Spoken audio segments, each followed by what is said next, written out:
Steven's out there every day, so I should ask you some questions, and you can help inform me and our readers and listeners and viewers a little bit better. So, there's a lot of talk about Max Whittick and how some people are kind of saying, "Oh, not again," because they feel like Taylor Graham was sort of this big time recruit who didn't really pan out. But one of the big differences is that Max Whittick actually does have experience in playing at USC, and he does, from my perspective, seeing him play a few times, looks like he's right on the money with some good accuracy. He's got a really good long ball as well. Yeah, he's got a nice arm, and you're right. I think the Taylor Graham thing probably hurt whoever's going to follow from that same path. And unfortunately for Taylor, he was hurt as a senior in high school. Didn't play at Ohio State, so when he came here, he came in with virtually like no experience for about 3 or 4 years, and he got injured here, so he never really got to find his groove. And he was a really nice, good guy, but sometimes that doesn't matter. I mean, it's nice to be a good citizen and everything, but it was just unfortunate he wasn't a very effective player here. I was a big fan of Taylor Graham, and I thought he had some bad breaks. Like, remember the play he got hurt on in Nevada a couple years ago was at the end of a 22-yard run, and a lot of people said he couldn't run. As far as running with Max Whittick, I've seen him pull off a couple of pretty good scrambles in practice, and he's a big, durable guy. Probably not going to win any sprint championships, but he's probably has some good savvy too about when to run the ball. I think so, and I think he's learning how to. He's got a little bit of Brett Favre, and he wants to throw it all the time, and he wants to throw it hard and deep. And he's in the spring that was okay. He was kind of learning. They gave him a grace period, but I think in this training camp they tried to really cut down. Like, if you don't have the pass, throw it away or throw it down the check down guy, and he's really done that. And to his credit, he's kind of learned to adjust his game.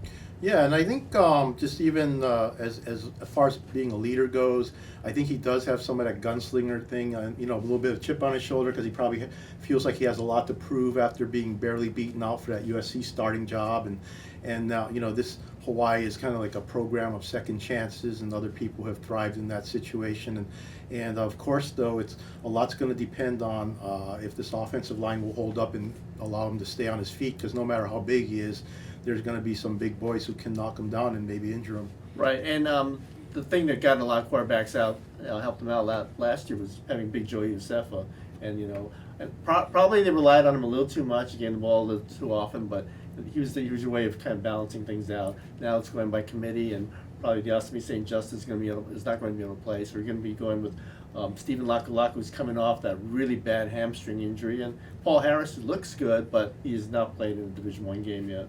How much can they use the old June Jones strategy? I know Bailey has a Portland State roots, and that idea of maybe you don't run the ball that much, but you have other devices of other ways of getting the ball to a playmaker quickly, like quick screens or shovel passes, right, or different types of things like that. I think even the shovel pass was kind of a June way of running the ball, right? Because it was, I mean, Colt Brennan used to throw the ball like a foot, and Nate used to get all the yards.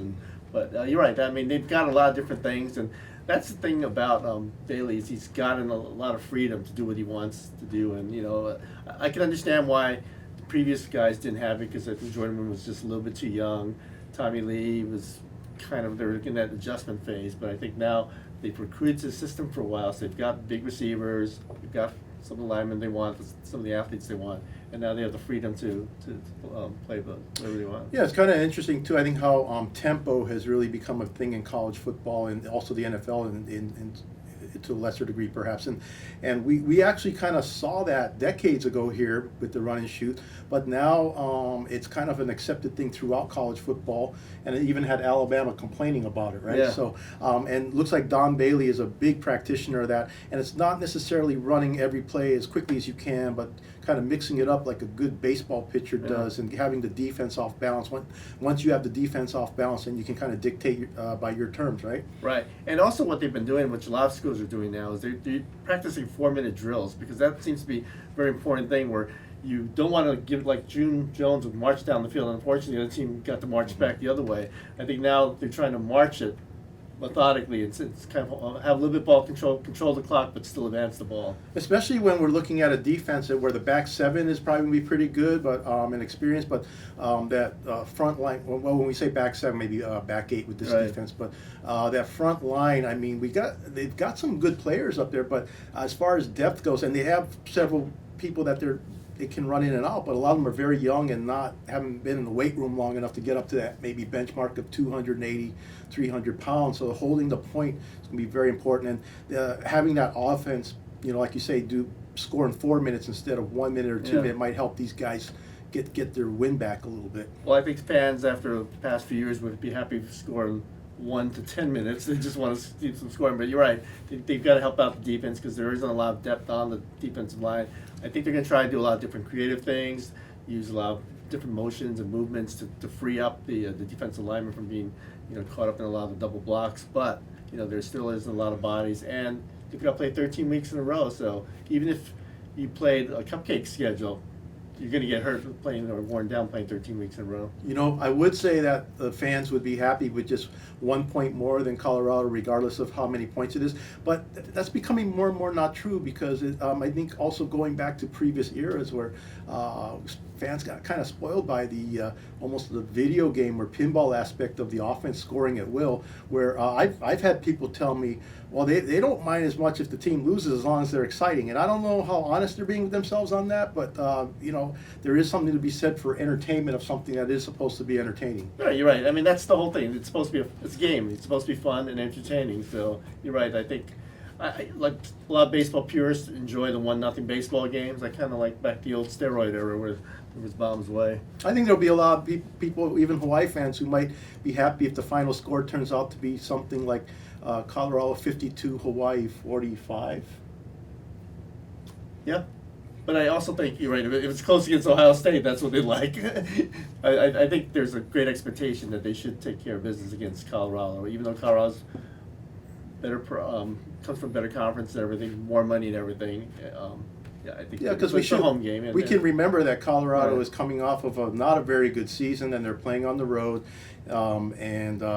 Just because they're from a Power 5 conference, Hawaii's beaten Power 5 conference teams before. And Hawaii's beaten Colorado here before. Yes, they have recently. 3 years ago? Yeah. So I think that's it for now. We're everybody get out there early. The gates open at 3 p.m. And the way the traffic's been, even without a football game, this is going to be on a weekday. So kickoff is at 7. But if you're not there, you want to definitely get there early. Yeah, right. If you're watching this, just end it and just head right over to the stadium because you're going to need to sleep over outside the parking lot there at Aloha Stadium.